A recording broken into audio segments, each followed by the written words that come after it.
feeling about the way you're gonna be able to hear in some of those situations? Let's talk about that a little bit. Well, I'm very excited. When you lose a sense, that being eyesight, and you lose it rapidly and you haven't been able to prepare for it, you become aware of how much you depend on other senses. And just sitting here the last hour with these hearing aids in my ears and being able to hear you, Darren, clearly, and Carol and you, and especially Eddie, because he has a low tenor to his voice. All of that is just exciting for me because I can finally feel like I'm participating in you. Isn't that exciting? Ooh, I like that. I He know. sounds like he's Huge. participating again. Rejoining. Oh This my is so gosh. wonderful. And when Joe first came in today and we were just getting ready to do the fitting, he said, my arms, I feel like I have the goosebumps and all of that. This is why I love what I do for a living. And you know, to make a difference in a person's life. I just, when I met Joe and I saw what he was going through and I knew we had to do something. And we tried, obviously, we at first quoted some pricing and different things, and we looked at, can we do financing? Is there anything we can do that's gonna help Joe get into a pair of hearing devices that will help him in these situations? Took And 9 months. It took a little And bit. And before you, we had been working on this. We had been working on this for a year Right. before you, and we thought, okay, this sounds great. And then when we thought all was lost, you came back to us and with this opportunity, and it's been a blessing. It's going to be huge. Yep. Well, Darren, like when I started to say a little bit ago, when the first time I met you though, I knew that I was definitely in, well, let's just say good hands, safe hands, loving hands. I felt cared for. I felt like he had my best interest. You know, people who work around the financial situation, so it's not like, you know, you have to give up half your life to pay for your hearing aids.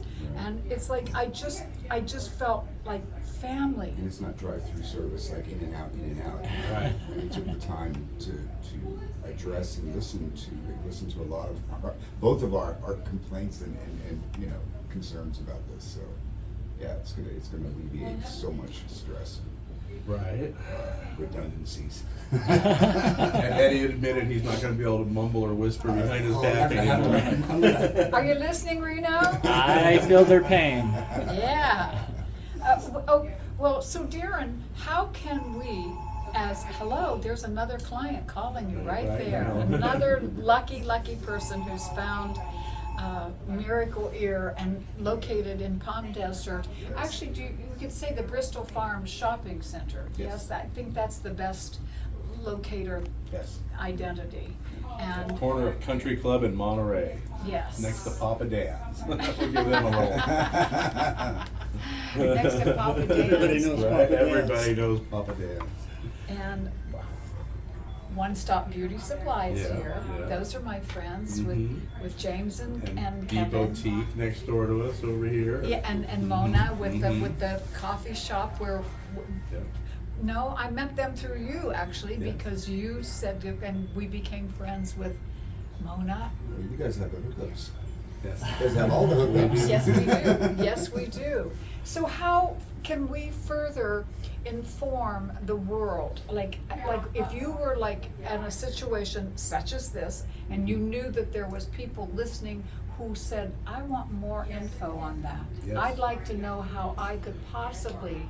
I mean, obviously, go on our website, read a little bit about us, check out some of the reviews, come in and see us, and give us a call. And you know, our phone number is 760-341-3413. And if you don't reach that number, we have 2 call centers nationally that can also tie you into this office directly. And any office in any town you're located in. Miracle Ears all over the country, and all of our offices do this, and some of them do it quite a bit. And you know, we really like to get the word out that we're here, because in our area, this is a little more rare to come by, obviously. And we're in Palm Desert, California. There's no secrets there. We're full of country clubs and people who usually have more financial ability. But that's not true of every person in every situation.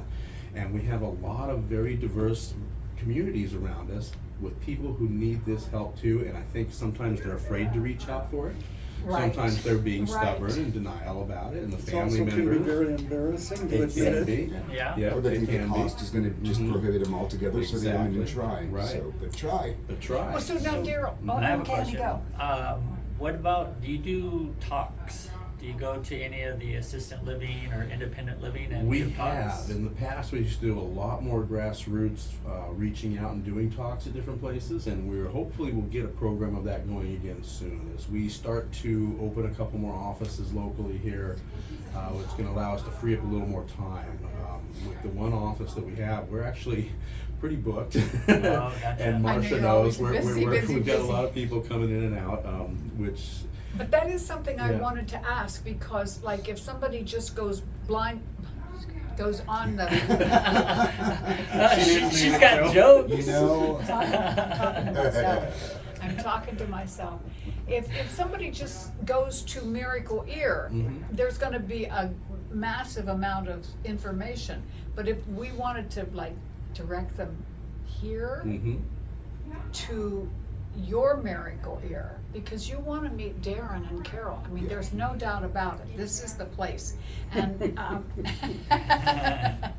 and so, obviously, those of you who have tuned in know that we put the phone number and or the website on the ad, and Reno will follow it up again tonight or tomorrow or sometime Yeah. very soon with that info directed to you.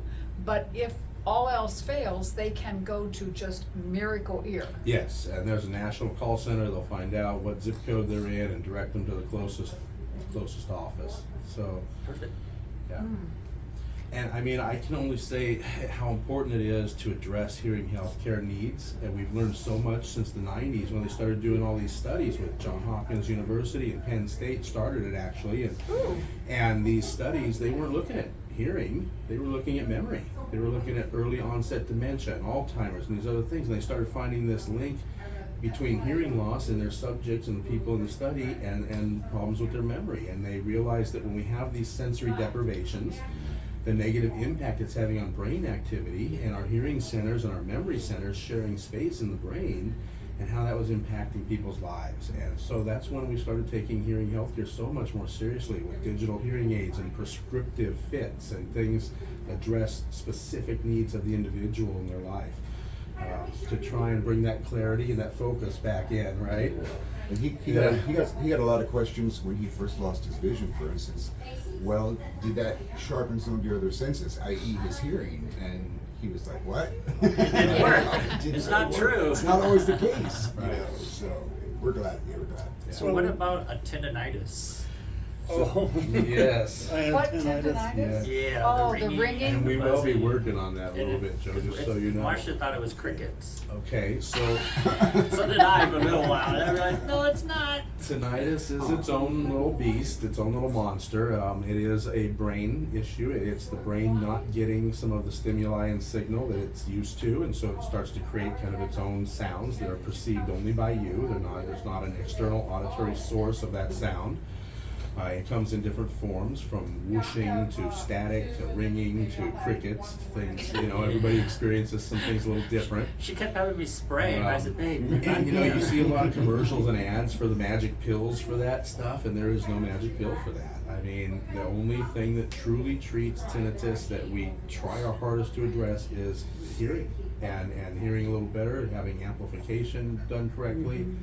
It helps bring some of that stimulation back, and what the object is to get that brain to calm down, relax, and get it to ease up, and it will reduce that quite a bit. And we've seen very good results with that, with fitting correctly with hearing devices alone.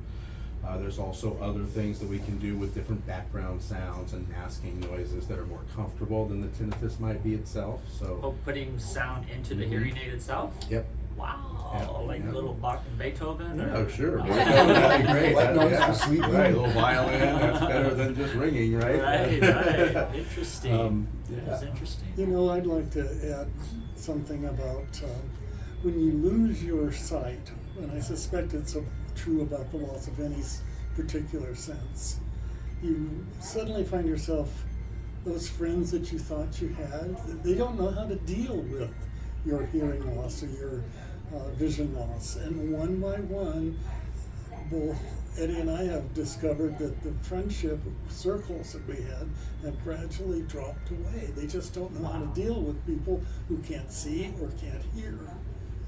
That's happened to a lot of people that I've talked to. It's true, and it's unfortunate.